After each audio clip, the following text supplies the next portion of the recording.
খড়ি কাটাতে শুরু করো। হ্যাঁ, খড়ি কাটার থেকে শুরু করছি।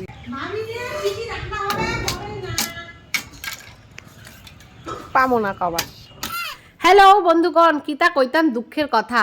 শীত যাইতেছে গা, এখনো বেগুন পোড়া খাইলাম না একদিনও, জানেন? আগে আমরা গ্রামে ছিলাম, মাটির চৌকার মধ্যে হামেশাই বেগুন পোড়া খাইছি যখন তখন। এখন আমরা টাউনে বন্দরে আইছি, বিল্ডিং এর মধ্যে থাকি, এখন গ্যাসের মধ্যে বেগুন পোড়া তো টেস্ট লাগে না।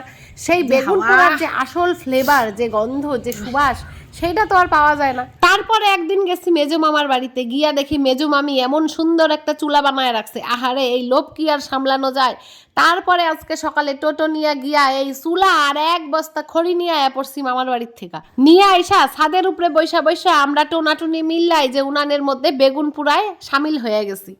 এখন আবার কেউ কেউ কবেন ছাদের উপরে বৈশা বেগুন পুড়ে, তাও কয় কিতা কইতাম দুঃখের কথা। আসলে হগল সময় দুঃখের কথা দিয়ে শুরু না করলে আর সব সময় সুখ সুখ কইলে আপনার আর আবার নজর লেগে যায়।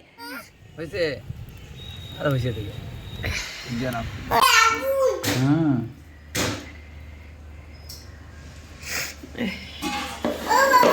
হুম হুম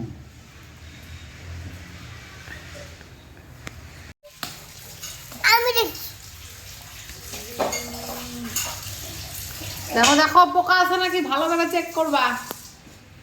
নাই নাই হাতের নিপুণ কাজ দেখাই। এইবার বেগুন পোড়া মাখা ফাইনালি রেডি হইতেছে। আমরা ছানা দিয়াই বেগুন পোড়া মাখি, হাতে কসলাই না, কারণ কারোর হাতের মাখা কেউ খাই না। মূলা দিয়া বেগুন পোড়া, আহ কি স্বাদ।